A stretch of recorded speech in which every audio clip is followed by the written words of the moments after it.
दोस्तों, महाभारत में मोहग्रस्त अर्जुन को भगवान श्री कृष्ण ज्ञान दे रहे हैं और उसी ज्ञान में आगे की कड़ी है, हे धनंजय, भक्ति के द्वारा समस्त ग्रहित कर्मों से दूर रहो और उसी भाव से भगवान की शरण ग्रहण करो। जो व्यक्ति अपने सकाम कर्म फलों को भोगना चाहते हैं वे कृपण हैं। भक्ति में संलग्न मनुष्य इस जीवन में ही अच्छे तथा बुरे कार्यों से अपने को मुक्त कर लेता है। अतः योग के लिए प्रयत्न करो, क्योंकि सारा कार्य कौशल यही है। इस तरह भगवत भक्ति में लगे रहकर बड़े बड़े ऋषि मुनि अथवा भक्तगण अपने आप को इस भौतिक संसार में कर्म के फलों से मुक्त कर लेते हैं। इस प्रकार वे जन्म मृत्यु के चक्र से छूट जाते हैं और भगवान के पास जाकर उस अवस्था को प्राप्त करते हैं जो समस्त दुखों से परे है। जब तुम्हारी बुद्धि मोह रूपी सघन वन को पार कर जाएगी तो तुम सुने हुए तथा सुनने जोग सबके प्रति अन्य मन्यस्क हो जाओगे। जब तुम्हारा मन वेदों की अलंकारमयी भाषा से विचलित न हो और वह आत्म साक्षात्कार की समाधि में स्थिर हो जाए, तब तुम्हें दिव्य चेतना प्राप्त हो जाएगी। अर्जुन ने कहा, हे कृष्ण, अध्यात्म में लीन चेतना वाले व्यक्ति स्थिर प्रज्ञ के क्या लक्षण हैं? वह कैसे बोलता है तथा उसकी भाषा क्या है? वह किस तरह बैठता है और किस तरह चलता है? श्री भगवान ने कहा, हे पार्थ, जब मनुष्य मनोधर्म से उत्पन्न होने वाली इंद्रिय तृप्ति की समस्त कामनाओं का परित्याग कर देता है और जब इस तरह से विशुद्ध हुआ उसका मन आत्मा में संतोष प्राप्त करता है, तो वह विशुद्ध दिव्य चेतना को प्राप्त स्थिर प्रज्ञ कहा जाता है। जो त्रय तापों के होने पर भी मन में विचलित नहीं होता अथवा सुख में प्रसन्न नहीं होता और जो आसक्ति भय तथा क्रोध से मुक्त है, वह स्थिर मन वाला मुनि कहलाता है। इस भौतिक जगत में जो व्यक्ति न तो शुभ की प्राप्ति से हर्षित होता है और न अशुभ के प्राप्त होने पर उससे घृणा करता है, वह पूर्ण ज्ञान में स्थिर होता है। जिस प्रकार कछुआ अपने अंगों को संकुचित करके खोल के भीतर कर लेता है, उसी तरह जो मनुष्य अपने इंद्रियों को इंद्रिय विषयों से खींच लेता है, वह पूर्ण चेतना में दृढ़तापूर्वक स्थिर होता है। देहधारी जीव इंद्रिय भोग से भले ही निवृत्त हो जाएं, पर उसमें इंद्रिय भोगों की इच्छा बनी रहती है। लेकिन उत्तम रस के अनुभव होने से ऐसे कार्यों को बंद करने पर वह भक्ति में स्थिर हो जाता है। हे अर्जुन, इंद्रियां इतनी प्रबल तथा वेगवान हैं कि वे उस विवेकी पुरुष के मन को भी बलपूर्वक हर लेती हैं जो उन्हें बस में करने का प्रयत्न करता है। जो इंद्रियों को पूर्णतया बस में रखते हुए इंद्रिय संयमन करता है और अपनी चेतना को मुझ में स्थिर कर देता है, वह मनुष्य स्थिर बुद्धि कहलाता है। वही स्थिर बुद्धि मनुष्य महान होता है। इंद्रिय विषयों का चिंतन करते हुए मनुष्य की उसमें आसक्ति उत्पन्न हो जाती है और ऐसी आसक्ति से काम उत्पन्न होता है और फिर काम से क्रोध प्रकट होता है। क्रोध से पूर्ण मोह उत्पन्न होता है और मोह से स्मरण शक्ति का विभ्रम हो जाता है। जब स्मरण शक्ति भ्रमित हो जाती है तो बुद्धि नष्ट हो जाती है और बुद्धि नष्ट होने पर मनुष्य भावकूप में पुनः गिर जाता है। किंतु समस्त राग तथा द्वेष से मुक्त एवं अपने इंद्रियों को संयम द्वारा बस में करने में समर्थ व्यक्ति भगवान की पूर्ण कृपा प्राप्त कर सकता है। इस प्रकार से कृष्ण भगवान नामृत में तुष्ट व्यक्ति के लिए संसार के तीनों ताप नष्ट हो जाते हैं और ऐसी तुष्ट चेतना होने पर उसकी बुद्धि शीघ्र ही स्थिर हो जाती है। जो कृष्ण भावनामृत में परमेश्वर से संबंधित नहीं है, उसकी न तो बुद्धि दिव्य होती है और न ही मन स्थिर होता है, जिसके बिना शांति की कोई संभावना नहीं है। शांति के बिना सुख हो भी कैसे सकता है? जिस प्रकार पानी में तैरती नाव को प्रचंड वायु दूर बहा ले जाती है, उसी प्रकार विचरणशील इंद्रियों में से कोई एक जिस पर मन निरंतर लगा रहता है, मनुष्य की बुद्धि को हर लेती है।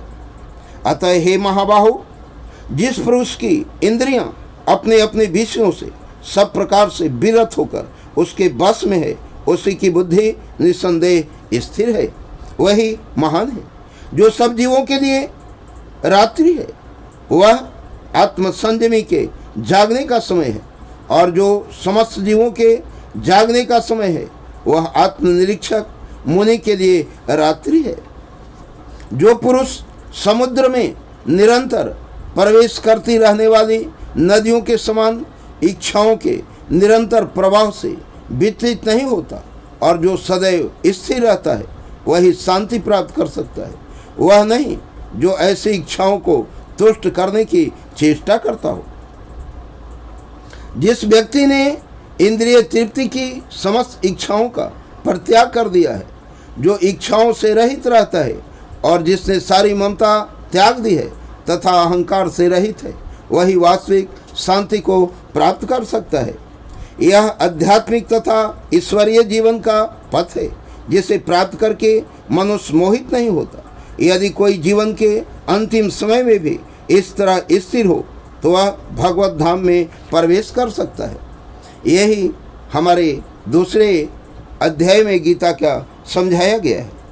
तीसरे अध्याय में अर्जुन ने कहा, हे जनार्दन, हे केशव, यदि आप बुद्धि को सकाम कर्म से श्रेष्ठ समझते हैं, तो फिर आप मुझे इस घोर युद्ध में क्यों लगाना चाहते हैं? आपके व्यामिश्रित अनेकार्थ उपदेशों से मेरी बुद्धि मोहित हो गई। अतः कृपा करके निश्चय पूर्वक मुझे बताएं कि इनमें से मेरे लिए सर्वाधिक श्रेष्ठकर क्या होगा। श्री भगवान ने कहा, हे निष्पाप अर्जुन, मैं पहले ही बता चुका हूँ कि आत्म साक्षात्कार का प्रयत्न करने वाले दो प्रकार के पुरुष होते हैं। कुछ इसे ज्ञान योग द्वारा समझने का प्रयत्न करते हैं, तो कुछ भक्तिमय सेवा के द्वारा। न तो कर्म से विमुख होकर कोई कर्मफल से छुटकारा पा सकता है, और न केवल संन्यास से सिद्धि प्राप्त की जा सकती है। प्रत्येक व्यक्ति को प्रकृति से अर्जित गुणों के अनुसार विवश होकर कर्म करना पड़ता है। अतः कोई भी एक क्षण भर के लिए भी बिना कर्म किए नहीं रह सकता। जो कर्म इंद्रियों को बस में तो करता है, किंतु जिसका मन इंद्रिय विषयों का चिंतन करता रहता है, वह निश्चित रूप से स्वयं को धोखा देता है और मिथ्याचारी कहलाता है। दूसरी ओर यदि कोई निष्ठावान व्यक्ति अपने मन के द्वारा कर्म इंद्रियों को बस में करने का प्रयत्न करता है और बिना किसी आसक्ति के कर्मयोग कृष्ण भाव नामृत में प्रारंभ करता है, तो वह अति उत्कृष्ट है, अति उत्तम है। अपना नियत कर्म करो, क्योंकि कर्म न करने की अपेक्षा कर्म करना श्रेष्ठ है। कर्म के बिना तो शरीर निर्वाह भी नहीं हो सकता। श्री विष्णु के लिए यज्ञ रूप में कर्म करना चाहिए, अन्यथा कर्म के द्वारा इस भौतिक जगत में बंधन उत्पन्न होता है। अतः हे कुंती पुत्र, उनकी प्रसन्नता के लिए अपने नियत कर्म करो, इस तरह तुम बंधन से सदा मुक्त रहोगे। सृष्टि के प्रारंभ में समस्त प्राणियों के स्वामी प्रजापति ने विष्णु के लिए यज्ञ सहित मनुष्यों तथा देवताओं की संततियों को रचा और उनसे कहा, तुम इस यज्ञ से सुखी रहो, क्योंकि इसके करने से तुम्हें सुखपूर्वक रहने तथा मुक्ति प्राप्त करने के लिए समस्त वांछित वस्तुएं प्राप्त हो सकेंगी। यज्ञों के द्वारा प्रसन्न होकर देवता तुम्हें भी प्रसन्न करेंगे, और इस तरह मनुष्यों तथा देवताओं के मध्य सहयोग से सबों को संपन्नता प्राप्त होगी। जीवन की विभिन्न आवश्यकताओं की पूर्ति करने वाले विभिन्न देवता यज्ञ संपन्न होने पर प्रसन्न होकर तुम्हारी सारी आवश्यकताओं की पूर्ति करेंगे, किंतु जो इन उपहारों को देवताओं को अर्पित किए बिना भोगता है वह निश्चित रूप से चोर है। भगवान के भक्त सभी प्रकार के पापों से मुक्त हो जाते हैं, क्योंकि वे यज्ञ में अर्पित किए भोजन प्रसाद को ही खाते हैं। अन्य लोग जो अपने इंद्रिय सुख के लिए भोजन बनाते हैं वे निश्चित रूप से पाप खाते हैं। सारे प्राणी अन्न पर आश्रित हैं जो वर्षा से उत्पन्न होता है। वर्षा यज्ञ संपन्न करने से होती है और यज्ञ नियत कर्मों से उत्पन्न होता है। वेदों में नियमित कर्मों का विधान है और ये वेद साक्षात श्री भगवान परम ब्रह्म से प्रकट हुए हैं। फलता सर्वव्यापी ब्रह्म यज्ञ कर्मों में सदा स्थिर रहता है। हे प्रिय अर्जुन, जो मानव जीवन में इस प्रकार वेदों द्वारा स्थापित यज्ञ चक्र का पालन नहीं करता वह निश्चय ही पापमय जीवन व्यतीत करता है। ऐसा व्यक्ति केवल इंद्रियों की तुष्टि के लिए व्यर्थ ही जीवित रहता है, किंतु जो व्यक्ति आत्मा में ही आनंद लेता है तथा जिसका जीवन आत्म साक्षात्कार युक्त है और जो अपने में ही पूर्णतया संतुष्ट रहता है उसके लिए कुछ करनीय कर्तव्य नहीं होता। स्वरूप सिद्ध व्यक्ति के लिए न तो अपने नियत कर्मों को करने की आवश्यकता रह जाती है, न ऐसा कर्म न करने का कोई कारण ही रहता है। उसे किसी अन्य जीव पर निर्भर रहने की आवश्यकता भी नहीं रह जाती। अतः कर्मफल में आसक्त हुए बिना मनुष्य को अपना कर्तव्य समझकर निरंतर कर्म करते रहना चाहिए, क्योंकि अनासक्त होकर कर्म करने से उसे परम ब्रह्म परम की प्राप्ति होती है। जनक जैसे राजाओं ने केवल नियत कर्मों को करने से ही सिद्धि प्राप्त की। अतः सामान्य जनों को शिक्षित करने की दृष्टि से तुम्हें कर्म करना चाहिए। महापुरुष जो जो आचरण करता है सामान्य व्यक्ति उसी का अनुसरण करते हैं। वह अपने अनुसरणीय कार्यों से जो आदर्श प्रस्तुत करता है संपूर्ण विश्व उसका अनुसरण करता है। हे पृथापुत्र, तीनों लोकों में मेरे लिए कोई भी कर्म नियत नहीं है। न मुझे किसी वस्तु का अभाव है और न आवश्यकता ही है, तो भी मैं नियत कर्म करने में तत्पर रहता हूँ, क्योंकि यदि मैं नियत कर्मों को सावधानी पूर्वक न करूं तो हे पार्थ, यह निश्चित है कि सारे मनुष्य मेरे पथ का ही अनुसरण करेंगे।